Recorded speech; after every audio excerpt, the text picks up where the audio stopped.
Thank you, Mr Deputy Principal Speaker, and perhaps I should start by also passing on my condolences to other members of the House as those who have lost their lives in recent days with this terrible virus. I welcome the opportunity to update members on decisions I have taken to ensure that young people in Northern Ireland who were due to complete their GCSEs, their AS and A-level qualifications this summer will be awarded grades that will enable them to move on to the next stage of their lives. On the 19th of March, the First Minister and Deputy First Minister announced a radical package of measures that the Executive was taking to deal with the unprecedented challenges facing our society as a result of the COVID-19 outbreak. Amongst many other things, that included the closure of schools from Friday the 20th of March for an unspecified period of time, something which in and of itself is unprecedented. With schools closed and young people unable to complete all of their work required for this year's public examination series, it was vitally important that there was consideration on how to best provide certainty to the system, and particularly for those entered with examinations as soon as practically possible. I am very aware of the importance of these exams to the futures of the young people who have been working so hard towards them. However, it was clear from the point at which the decision to close schools was made that it would be very unlikely that the examinations could take place as scheduled. Therefore, following engagement with and in line with ministerial colleagues in England and Wales, I announced on the 19th of March that GCSEs, AS and A-level examinations would not proceed. My priority from that point on was to ensure that we had put in place a robust process that would provide the young people affected with fair and equitable results. Those results should reflect their hard work and effort. Equally, they should enable them to make judgments and decisions about the next stage in their education, training and employment. It is important, and I am sure everyone will agree, that the 2020 cohort of students are also not disadvantaged in comparison with those who went before them or those who will come after them. Over the past few weeks, my officials have been working with CCEA to develop a process that has fairness at its core. Fairness to the young people whose lives will be impacted by the current circumstances, fairness to teachers who have supported those young people along their journey and share their joys and disappointments, and fairness to the families of those young people who are undoubtedly anxious about the potential impact the situation may have on their children's future. The Department has received a number of queries from pupils, parents, teachers, all anxious to know what will happen. Today I am providing that certainty they seek about the process for awarding A-level, AS-level and GCSE qualifications.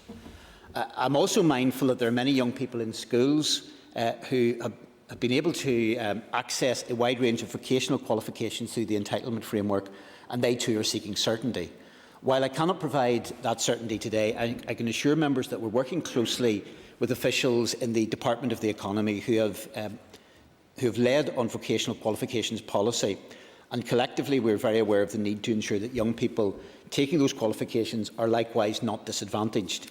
The Minister for the Economy will provide clarity in relation to those qualifications in the next few weeks.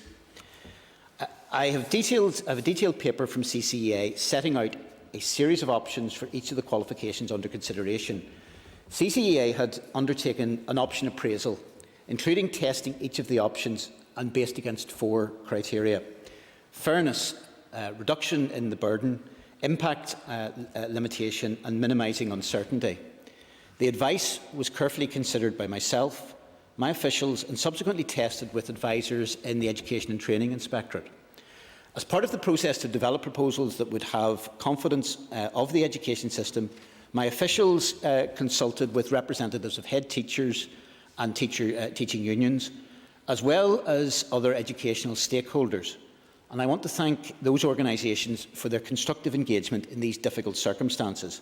I have taken their views into account in arriving at my decisions.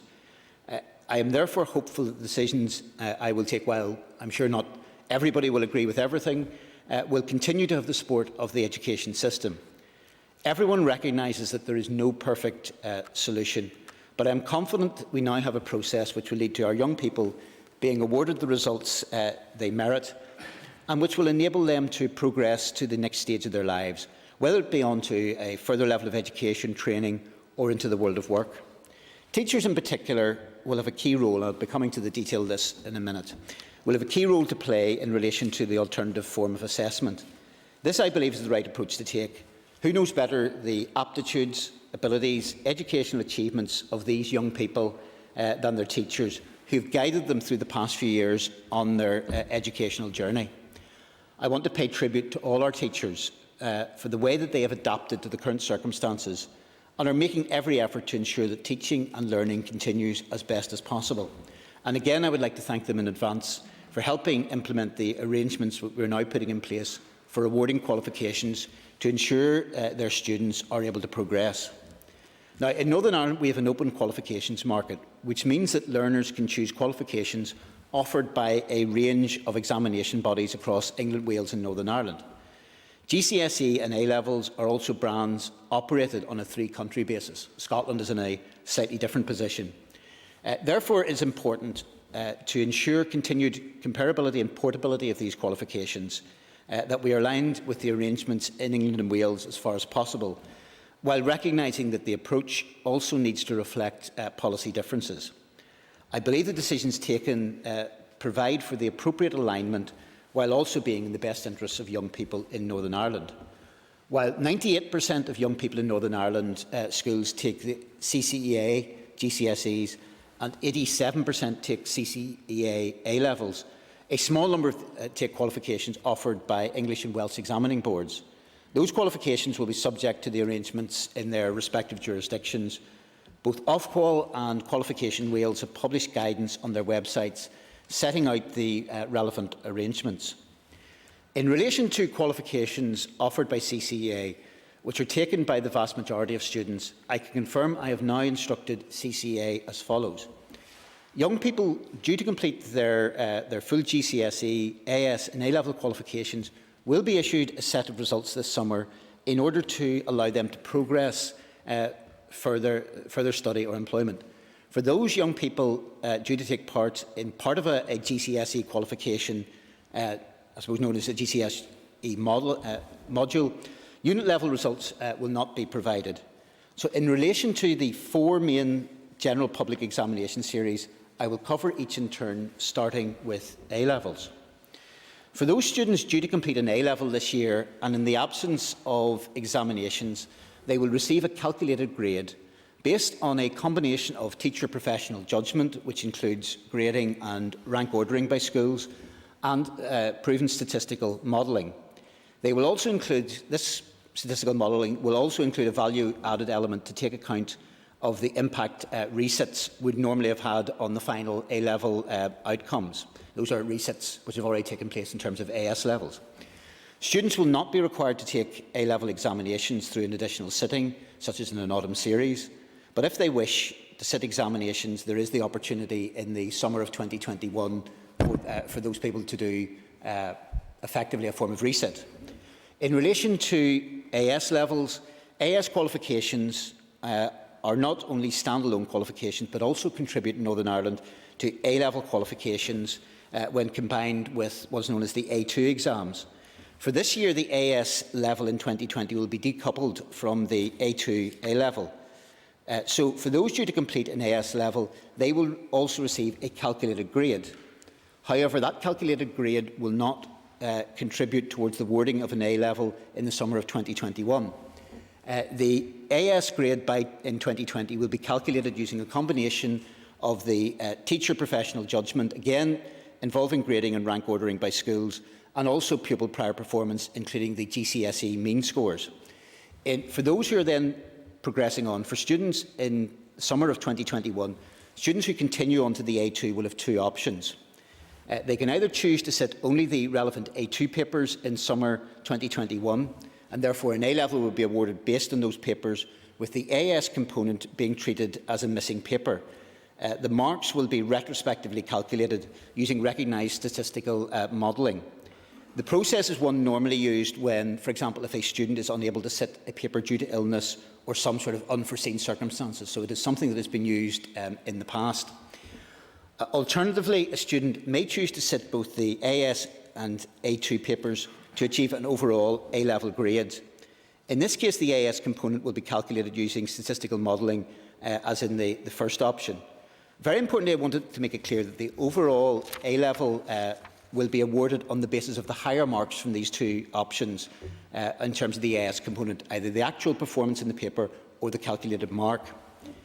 In relation to those completing components for the GCSE qualifications, those young people due to complete GCS qualifications in 2020, and generally speaking we're talking about Year 12 pupils, will receive a calculated grade based on a combination of teacher professional judgment, again including grading and rank ordering by schools, and the average centre performance over the past three summer series.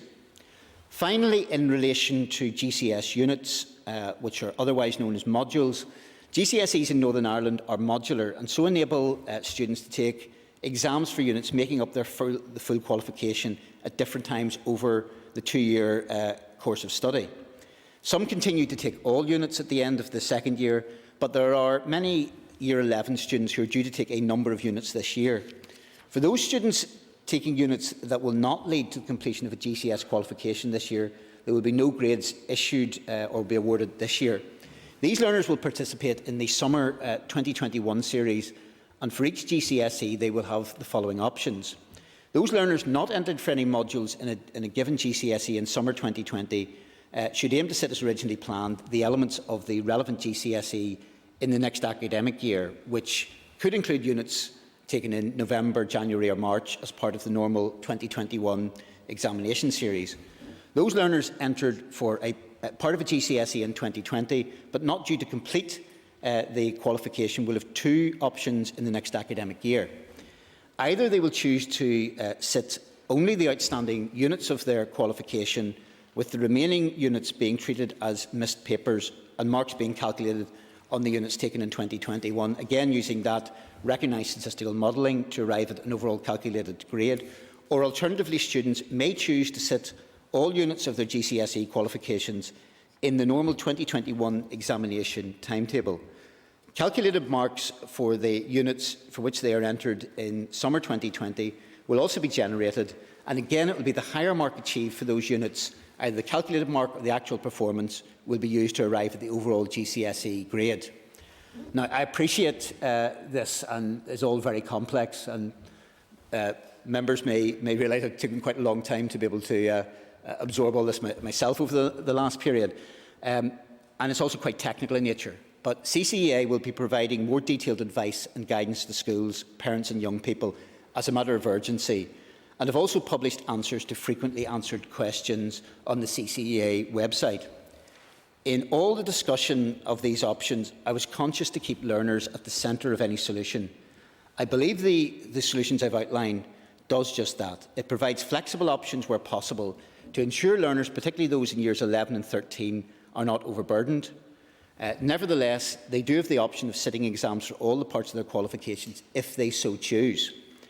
As I've said earlier, teachers are a crucial part of this process. We will be relying on teachers for the information needed to arrive at calculated grades. Schools have a wealth of information to evidence the achievements of their students, including demonstrating progress over the current academic year. And I'm confident that they'll be able to work with CCEA to provide the students with fair and robust results. And again, I want to thank every teacher for their support in this process. So what are the next steps that need to be taken? Firstly, CCEA will be issuing detailed guidance to schools, parents and young people, highlighting the arrangements that I've just outlined. They will include more detail on the information schools will have to provide to begin the process of collating the relevant information at the end of May. CCEA will also provide advice and support for teachers as required. CCEA are also developing an appeals mechanism which will be as robust as possible.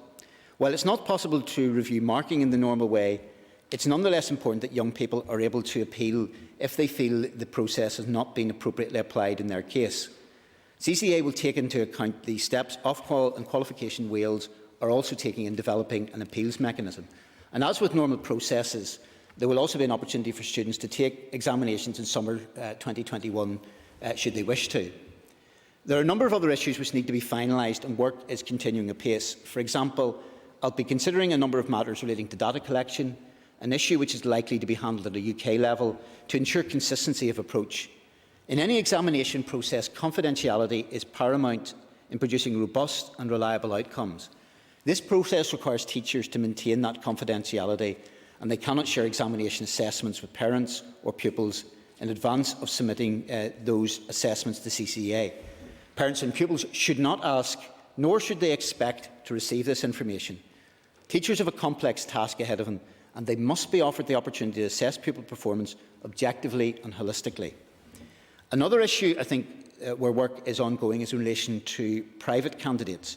Those are students who have not been taught in the school because they might be homeschooled following distance learning programmes or be studying independently. Now, where a school has, or indeed a centre, has accepted entries from private candidates, and that would quite often be particularly for adults doing GCSEs or A-levels, those students should be included in the data provided by the school, where the head of centre, generally speaking the principal, is confident that they and their staff have sufficient evidence of the young person's achievement to make an objective judgment. CCEA are currently exploring whether there are alternative options for the small number of students who do not have an existing relationship with the school, and it may not be, being honest in this, be possible to find an acceptable solution for every private candidate. Finally, I am confident that the results in England, Wales and Northern Ireland will issue on the original published dates. Therefore, AS and A-level results will issue on the 13th of August, and GCSE results will issue on the 20th of August. And it was important that the results issue on the three jurisdictions at the same time, so that no one was placed in a particular either advantage or disadvantage. The proposals I have outlined should provide schools, teachers, young people and their families with the clarity they've been calling for in relation to qualifications.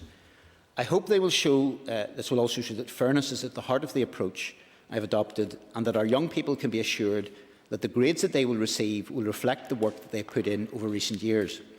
Extraordinary circumstances have necessitated the introduction of new arrangements to replace these examinations, which have been used over many years. But I am confident that the measures that we have announced today will enable our young people to continue on their journey through life, despite the disruption created by the COVID-19 outbreak.